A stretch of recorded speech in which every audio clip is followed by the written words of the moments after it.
The sterling has steadied at around the $1.2 mark after having appreciated on Thursday as UK Prime Minister Boris Johnson announced that he would step down after more than 50 resignations from his government.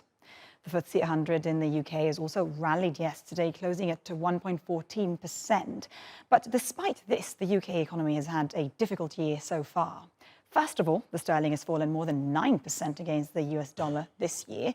Inflation in the country is currently running at 9%, and the Monetary Policy Committee projects it will exceed 11% in October. And as well as the global problems caused by the conflict in Ukraine and supply chain issues, the UK is also navigating the effects of Brexit, domestic political uncertainty, and obviously a major cost of living crisis. For more on this now, let's go to Stephen Innes, who is SPI Asset Management Managing Partner. Welcome back to the show.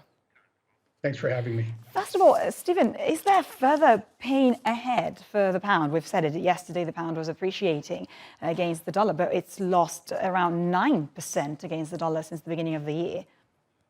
Yeah, the dollar is really on a tear right now, safe haven asset, and that's where everybody seems to be putting their trust in right now. But I think the pound simply has a lot of big fish and chips to fry, so to speak, namely the worsening domestic outlook and the interrelated potential dovish repricing of the Bank of England. And this is really, in my view, going to weigh on the pound.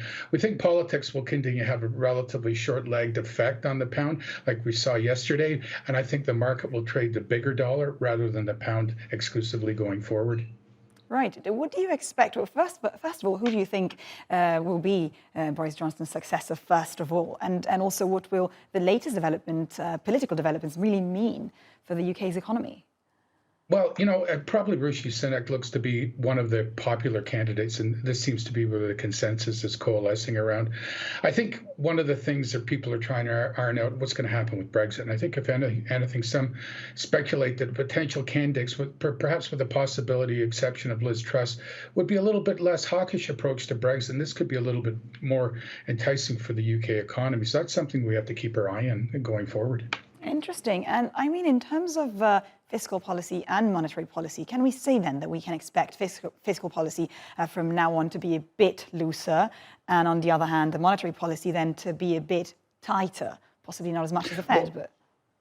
Yeah, well, that's the hope. I mean, that's the ideal scenario because that would strengthen the pound. But I think there's a lot of problems right now with the UK economy that need to get ironed out. Political issues aside, that's always political issues in the UK, mind you. But I think right now, the higher energy prices, a weak consumer sentiment puts the UK really at the top of the list as the stagflation poster child among G10 currencies. And this is a problem that we have to deal with going forward.